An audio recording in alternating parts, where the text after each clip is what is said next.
Selamat datang di Potatoes, podcast seputar dunia kedirgantaraan. Fasten your seatbelt and enjoy the ride. Halo Potatoes. Hai. Gue Eli. Gue Sesi. Gua Rendra. Ketemu lagi di Potatoes. Potatoes, podcast seputar dunia kedirgantaraan. Kalau kita lihat nih ya, di sebelah kanannya Gian tuh ada tagline-nya, Redefining the Possibilities. Is that the spirit? It is the spirit. Jadi di Beehive Drone itu dulu awal-awal waktu kita berusaha penetrate ke market, masuk ke market Indonesia, pertanyaannya itu, Mas, saya itu punya masalah, misalnya dalam sebuah pabrik, orang ini main antar barang gitu ya, komponen kecil gitu, misalnya baut lah atau apalah. Tapi orang yang saya hire buat nganter, itu tuh ternyata lebih banyak berhenti untuk beli jajan lah, ke musola lah gitu. Di musola bukannya sholat, tidur gitu kan misalnya. Karena pengen selesai. That's the very normal human behavior ya buat saya. Bisa nggak sih gitu kan? Mungkin nggak sih? Itu tagline kita terus, sehingga kita terus dalam hal ini memutuskan, oke, karena kita punya teknologi, kita perusahaan juga riset dan development, dan kita fokus ke implementasi. Mungkin tagline kita yang cocok adalah mendefinisikan kembali apa sih yang mungkin itu dengan teknologi drone. Luar biasa. Customer-nya Beehive Drones nih kalau boleh tahu tuh siapa aja sih sekarang? Kalau customer kita sebetulnya saat ini memang lebih di arah business to business. Dan kita sekarang going towards the business to government juga. Kayak gitu. Tapi kita belum melayani langsung business to customer B2C. Kita belum ke sana. Paling mendekati selama ini adalah B2B ke 2C. Jadi B2B to C kayak gitu. Ada agregatnya yang mengumpulkan customer itu untuk kemudian pakai. Kenapa? Contohnya gini deh. Drone sprayer. Kita misalnya tahu sawah di Indonesia itu berapa sih? Luasnya paling kurang lebih 2000 meter persegi lah. Bayar. Kalau pakai orang mungkin dia taking 3 meter sawah itu dengan rata gitu. Di drone itu 3 menit gitu loh. 3 sampai 5 menit satu petak itu. Kalau saya hanya melayani sampai dalam hal ini sayang karena ya 5 menit terbang gitu kan pulang gitu, persiapannya kesananya mungkin lebih jauh gitu ya, dari lebih lama dibandingkan penyemprotannya, sehingga kita lebih melihat oke, misalnya kita pengen melayani menyemprot di sawah misalnya, kita nggak connect ke Pak Taninya A, Pak Tani B, tapi kita connect-nya ke Gapoktan misalnya, ke gabungan kelompok tani yang dia punya sawah misalnya 5 petak, 10 petak kayak gitu. Kita bakal semprot itu. Bukan berarti kalau cuma 1 petak nggak dilayani, Mas, nggak gitu juga. Tapi dalam hal ini kami ingin menggarisbawahi bahwa gue ada di sini loh, and I'm here to help you. Maksimalin dong gue di sini kayak gitu, supaya semua bisa dapat manfaatnya, nggak sporadis, tapi semua itu bisa memanfaatkan teknologi drone yang sekarang itu sudah kita miliki dan sangat affordable buat kalian. Oke. Terus tadi kalau cerita ini kan research and development-nya, jadi bukan hanya di drone-nya sendiri, dan tadi juga cerita ya bahwa TKDN-nya itu ya kira-kira udah bisa di atas 70%-an ya? Ya. Dari Beehive Drone. Bisa diceritain nggak konsep drones yang dibangunnya itu seperti apa sih yang dipakai di Beehive itu? Apakah ada macam-macam atau bagaimana?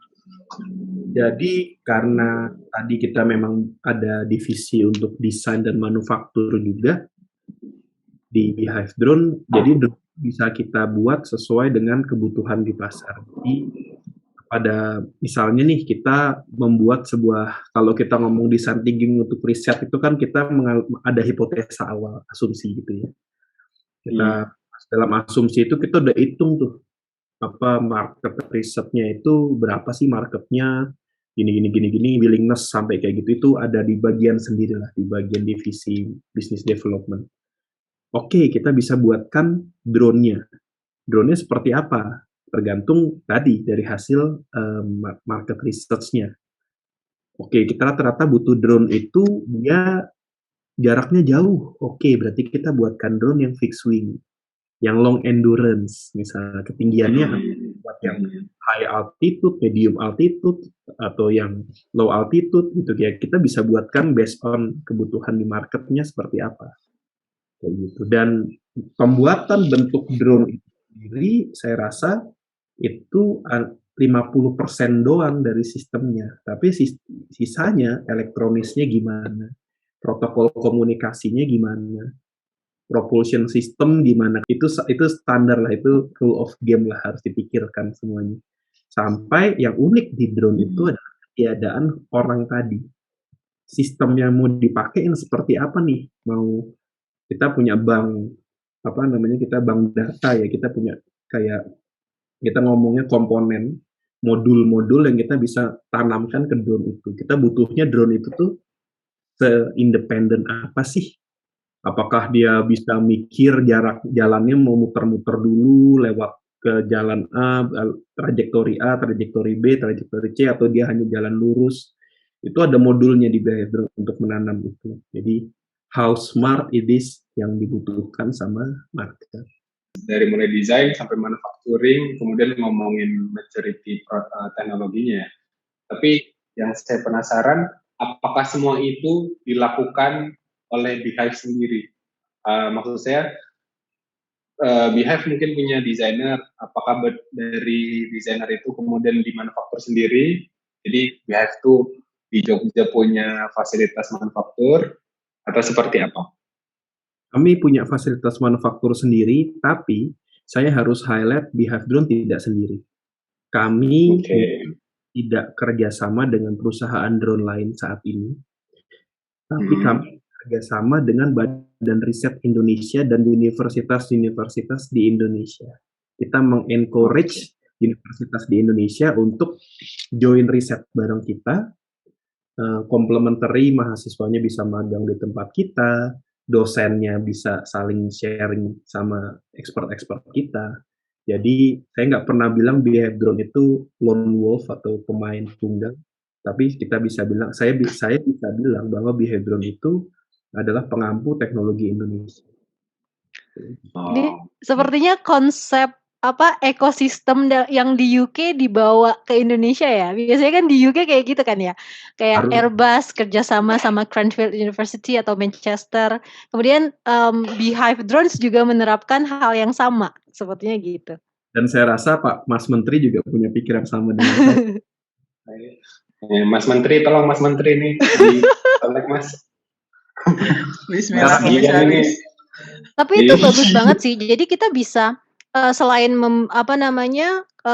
kolaborasi tadi ya, semangat kolaborasi, kita juga bisa sebenarnya meminimalisir cost untuk riset karena ada kerjasama juga sama universitas-universitas gitu atau lembaga penelitian lainnya.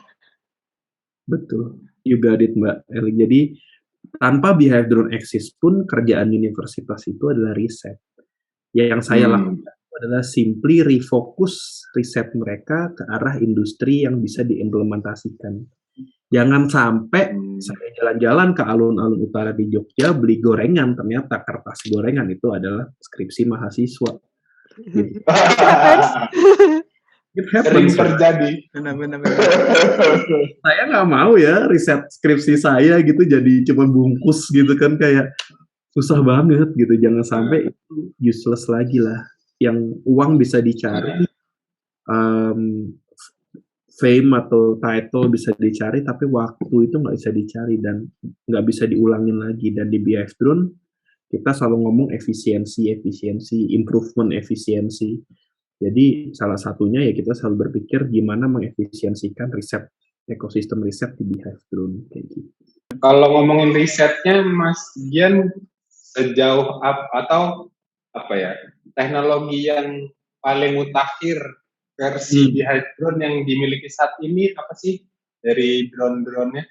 Mungkin ke arah gimana kita salah satunya bisa mengirim drone itu ke suatu tempat itu tanpa memang memegang remote sama sekali ya. Jadi misalnya kita pengen dia itu pergi dari titik A ke titik B gitu. Kita udah tidak perlu lagi mendefinisikan terbangnya seperti apa, ketinggian berapa, beehive drone-nya dari si beehive ini, otaknya itu sudah bisa menghitung sendiri dari data-data eksternal kayak GPS, satelit, weather, dan lain-lain. Dia harus tinggi ketinggian berapa dan lewat jalur mana, sehingga dia bisa execute tugas dia. Dan jalurnya seperti dan itu sudah ada. Itu sudah ada. Sudah implementasi oleh Beehive Drone. Sudah diimplementasikan. Ya tiap minggu ya kita uji coba terbang terus ya, itu yang diuji coba terbangkan. Oke, berarti itu yang sedang dalam tahap riset tadi ya? Walaupun maturity-nya sih saya rasa udah 90 sekian persen saat ini untuk bisa dimasukin ke pasar ya. Oke. Di Beehive Drone sendiri catch up nggak sih dengan regulasi dari drone? Yang sekarang kan kayaknya kita harus ngikutin regulasi terbaru ya. Kemarin sempat kita bahas juga sih tentang regulasi untuk UAS ya, bilangnya bukan UAV doang. Nah, itu gimana dari Beehive Drone sendiri? Nah, itulah yang kemudian saya rasa agenda terpenting saat ini. Dari segi teknologi, Beehive Drone udah excel lah, udah bisa punya 1-2 langkah di depan dibandingkan pasar Indonesia lah, let's say. Tapi agenda terbesar Beehive Drone ini, termasuk research and development-nya adalah di bidang regulasi. Makanya kita nge-push itu sekarang. Kita nge-push gimana Beehive Drone bisa hadir pada saat rapat penyusunan undang-undang, rancangan undang-undang itu ada saya atau tim legal Beehive Drone di sana untuk kasih masukan sebagai tenaga ahli. Karena kalau tidak, itu sudah dilakukan ya, itu agenda tahun ini sebenarnya. Kayak kemarin saya undang meeting untuk dengan kementerian terkait dan salah satu lembaga hukum di Indonesia. Itu kita diundang untuk itu. Dan kenapa itu sangat penting? Karena kalau tidak itu lagging behind terus gitu. Lagging behind dari teknologi yang sudah ada. Saya nggak bisa bilang teknologi Beehive Drone itu the only one di dunia. Mungkin ada beberapa yang memang kita yang nomor 1 di dunia dalam hal pengembangan sistem drone, tapi it's not all of it. Beberapa itu sudah umum di dunia, tapi tidak dicantumkan dalam undang-undang gitu, belum ada di regulasi kita tuh belum sampai ke sana kayak gitu. Jadi kita punya misi besar untuk kemudian bisa hadirlah sebagai tenaga ahli paling tidak untuk memberi masukan teknologinya seperti ini loh yang ada di dunia, let's say. Dari Kementerian Perhubungan memang kan regulasi tentang drone ini memang di Indonesia sedang mencoba catch up terhadap regulasi di internasional dan juga mencoba menyesuaikan terhadap teknologi drone yang sudah mulai familiar di kalangan masyarakat Indonesia. Dan mungkin tadi Mas Gian juga sebutkan Beehive Drone menjadi salah satu pihak yang aktif membantu membangun proses itu. Tapi ngomong-ngomong, kalau produk Beehive sendiri yang saat ini yang sudah baik yang sudah berjalan maupun yang sedang dalam development sudah mempertimbangkan compliance terhadap regulasi yang sudah ada belum? Harus dong Mas, kalau nggak nanti kita nggak dapat izin operasi. Oke. Berarti sekarang pertanyaannya dibalik. Berarti izin operasi untuk produk-produk Beehive yang sekarang itu sudah di-announce ke pihak yang terkait gitu. Dalam hal ini mungkin Kementerian Perhubungan ya. Sudah, jadi Kementerian Perhubungan teman-teman di sana saya rasa juga berusaha lari sekencang mungkin ya. Kayak mereka sekarang punya Sidopi, lalu terbentuk nih misalnya kita pengen uji coba terbang atau kita pengen operation, kita kontak Airnav, dari Airnav lalu kita nanti ke Direktorat Navigasi Penerbangan, lalu kita balik lagi ke Airnav untuk isu notam misalnya, notice to airmen kalau diperlukan di daerah-daerah tertentu gitu ya. Nah, itu sudah ada. Walaupun ya dalam hal ini juga masih terbatas. Misalnya daerah-daerah yang mana yang butuh notam, mana yang tidak butuh notam, itu karena beberapa masih manual juga sebetulnya. Dan itu sebenarnya kesempatan bisnis juga yang Behave Drone lihat. Apa bisa nggak sih kita mengautomasikan itu dalam hal pengurusan izin dan lain-lain, itu sebenarnya bisa nggak sih dibuat semacam software kayak gitu. Jadi sebenarnya kalau Behave sendiri sudah sangat familiar ya sebenarnya untuk compliance terhadap regulasi-regulasi operasi khususnya. Betul. Ya karena balik lagi di Behave Drones, ya kita ini berusaha membantu dengan teknologi drone, bukan malah menyulitkan, termasuk menyulitkan itu ke arah regulator ya. Karena mereka juga bikin regulasi dengan alasan, salah satunya alasan keamanan tadi. Makanya kita berusaha dalam hal ini membuat sistem yang lebih aman buat mereka. Pernah kejadian tuh Mbak Sesi, mungkin waktu itu masih di sana ya, waktu ada drone di Inggris, ada drone DJI kalau nggak salah Phantom, yang diterbangkan tiba-tiba masuk ke perimeter Gatwick Airport. Itu bukan salah drone-nya kan, itu salah orangnya kan. That's the human behind the remote control tadi.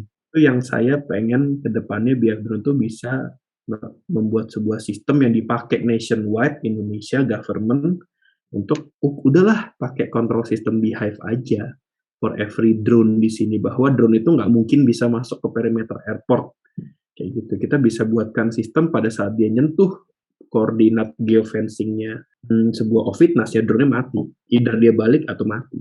Udah sejauh itu ya?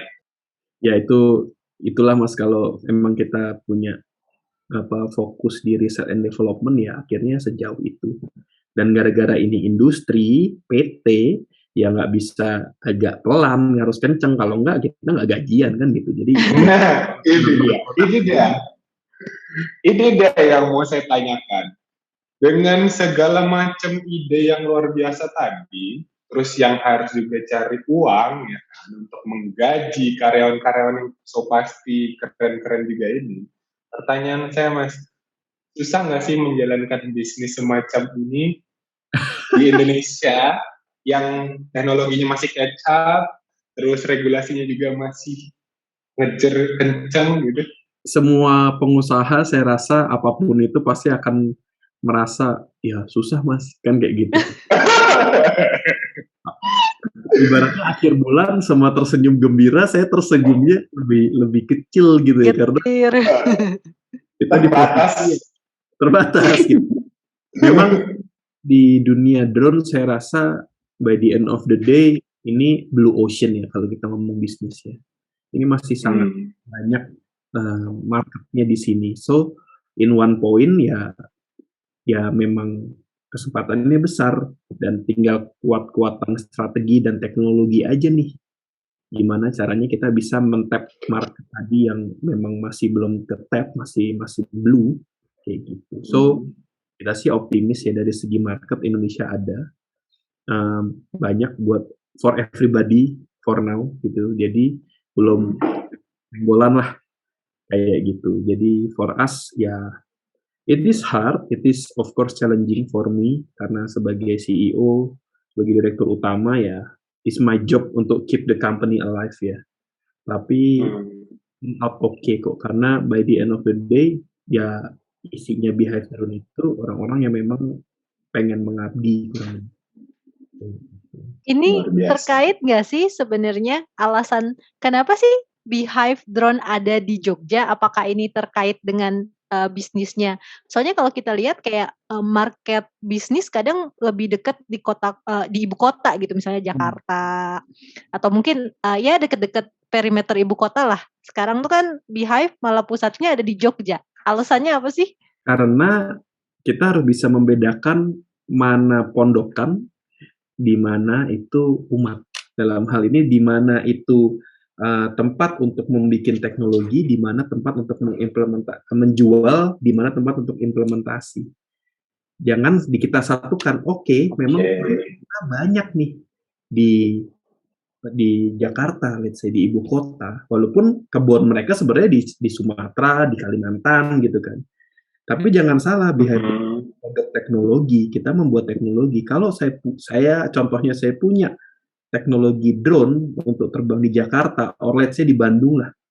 Kesempatan saya buat terbang itu sangat sedikit karena dikit-dikit udah off fitness, objek vital nasional. Member dikit nanti orang yang cari tenang, privasi saya terganggu gitu kan, padahal drone-nya nggak ada kameranya gitu misalnya. Banyak dramanya sehingga kita ya itulah tempat kita mondok gitu ya, tempat kita gunung kita untuk kalau kita bilang pertapa naik gunung ya gunungnya di Jogja. Kita turun gunung bawa solusi, silakan dipakai. Oke. Nih dengar-dengar nih ya. Iya, kabarnya ada proyek terbaru. Nah, kalau di Biadro sendiri saya rasa proyek terbarunya adalah gimana kita bisa mengkonek orang-orang yang selama ini secara infrastruktur itu susah untuk dikonek. Dalam hal karena mungkin secara geografis itu dia terhalang oleh gunung, terhalang oleh lautan, kayak gitu. Atau ya mungkin secara ekonomi memang orang ini nggak bisa kemana-mana gitu. Jadi proyek terbaru kita itu saya rasa ke arah sana. Terutama gimana bisa membawa produk ini ke masyarakat tersebut. Jadi satu hal lagi saya rasa yang cukup unik di Beehive Drone itu adalah kita berusaha mengimplementasikan, berarti kita harus mikir sampai ke arah dalam hal ini risetnya seperti apa sehingga orang itu beneran bisa pakai. Nggak hanya nih gue punya, ibaratnya kita punya drone, terus orang, iya punya drone Pak, tapi harganya segini. Gimana saya bisa affordable buat saya, kan kayak gitu. Kadang-kadang kan beberapa perusahaan drone di Indonesia itu simply sebenarnya reseller kan kayak gitu. Ini gue punya teknologi, gue beli gitu kan. Kalau mau pakai, kalau enggak ya bukan market saya kayak gitu. Padahal nggak boleh kayak gitu menurut saya. Menurut saya itu ya gimana masyarakat bisa pakai, salah satunya. Jadi riset terbaru kami itu adalah gimana sih sistemnya sehingga masyarakat di Indonesia itu bisa pakai drone ini, apapun drone itu sebetulnya, gimana secara ekonomi, secara manfaat, dan itu salah satu riset yang saya rasa paling hot saat ini karena nggak hanya masalah ngotak-ngatik baling-baling atau sayap, tapi lu udah operasi di lapangan. Ini sistem yang lebih besar berarti ya yang sedang coba dibangun oleh Beehive ini. Betul. Luar biasa. Dan mungkin cocok ya untuk solusi juga karena tadi kalau bicara nggak bisa dijangkau karena masalah geografis, terus Indonesia kan kayak pegunungan, lautan. Nah, dengan konsep proyek terbaru dari Beehive ini bisa jadi salah satu solusi untuk konektivitas Indonesia juga ya. Ya itulah di Beehive Drone, balik lagi saya bisa riset kanan kiri, bisa seperti ini karena memang saat saya mengklaim saya punya teknologinya ya memang ini buktinya. Kita tidak tergantung sama supplier dari negara sebelah misalnya kan, atau dari tempat-tempat lain yang adanya seperti ini, kita tinggal terima off market gitu kan. Di Beehive Drone ya, we make this, misalnya, oh ternyata mas pesawatnya nggak bisa terbangnya hanya 10 km, let's say, harus terbang 50 km, oke, we can make it. Atau oh ternyata mas pesawatnya terlalu mahal, mesinnya terlalu banyak, nggak bisa mesinnya 4, mesinnya bisa nggak dikurangin? Saya punya desainer, saya punya tim elektronis, mekanis, dan yang bisa mikir itu sehingga masuk ke dalam kantong orang itu sesuai dengan kemampuan dia. Jadi semua bisa didiskusikan lah ya. Betul. Untuk cari win-win solution. Iya, defining the possibilities. Tapi memang bagus sih, maksudnya kita tuh jangan bikin teknologi-teknologi tinggi tapi ujungnya nggak bisa dipakai. Nah, konsep yang diterapkan di Beehive nih kerennya di situ menurut gue, karena kayak nggak cuman riset aja dengan teknologi yang notabene kayak di langit banget, tapi gimana caranya dia bisa ngebumiin supaya bisa dipakai masyarakat luas. Itu kayak apa ya, manfaatnya tuh terasa gitu, bukan cuma untuk orang-orang yang bisa, yang apa ya, menjangkau teknologi ini, tapi bisa sampai ke masyarakat bawah gitu. Keren. Semoga semuanya dilancarkan. Amin. Mohon doanya ya. Amin. Amin. Dan semoga saya doakan semoga TKDN-nya bisa 100% ya. Amin. Kalau itu udah nggak tergantung saya lagi tuh, udah tergantung teman-teman industri lain tuh. Ini konsep kemandirian teknologinya bisa tercapai. Tapi ngomong 100% jadi agak penasaran, mungkin nggak sih 100%? Saya rasa mungkin ya, karena memang yang paling berat di dalam drone itu kita sistem otaknya kita yang buat, so nggak usah khawatir masalah itu. Sulit itu adalah elektronisnya, tapi elektronis itu sendiri kalau kayak baterai itu masuk ke dalam kalau nggak salah rencana strategis pemerintah kita. Jadi baterai akan ada. Berarti tinggal motor nih, mungkin cetakan baling-baling kayak gitu, propeller gitu kan. Kalau motor saya rasa bisa lah di Indonesia, kita bisa bikin motornya. Baling-baling ya. Baling-baling bisa sih. Bisa harusnya ya kalau masalahnya di drone itu baling-baling itu buatnya either pakai carbon fiber or pakai komposit lah, atau pakai mungkin kayu kayak gitu. Ada beberapa yang we can, of course. Saya pede kok dalam hal ini, misalnya besok kita tiba-tiba di embargo, kita tetap bisa produksi. Jadi guys yang punya kemampuan untuk cetak baling-baling, terus mau mendesain motor, silahkan hubungi Mas Gian untuk berkolaborasi. Kita carikan TKDN-nya Beehive jadi 100% as soon as possible. Betul. Anyway, kita udah ngobrol panjang banget nih. Kira-kira dari Gian sendiri ada closing statement nggak, atau apa yang pengen disampaikan sama ke listener Potatoes? Lebih ke arah mungkin ini himbauan atau mungkin ke arah pengumuman bahwa di Indonesia itu ada kok perusahaan yang memang benar itu profit base, jadi memang untuk kita mencari dalam hal ini keuntungan tanda kutip, dan itu teknologi punya Indonesia, itu ada, yaitu Beehive Drone. Jadi buat kalian, terutama teman-teman di Dirgantara, urusan teknik Dirgantara, lalu juga yang terkait seperti teknik komunikasi, elektro, beserta semua supportnya termasuk bisnis, kalau kalian mau, kami ada, bergabunglah dengan kami. Kita buat beneran, dulu Pak Habibie punya ide Dirgantara seperti itu, ya kita buatlah sekarang kenyataan. Kayak gitu. Join us di Beehive Drone. Terbuka loh kesempatan. Oke, seru banget malam ini ngobrol-ngobrol tentang Beehive Drones bareng Gian. Tapi sayang banget kita harus berhenti dulu sampai di sini. Mungkin next kita bisa lanjutkan. Sekian dari Potatoes, gua Eling. Gua Sesi. Gua Rendra, dan teman ngobrol kita hari ini Ian dari Beehive Drones. Sampai jumpa di episode selanjutnya. Dadah.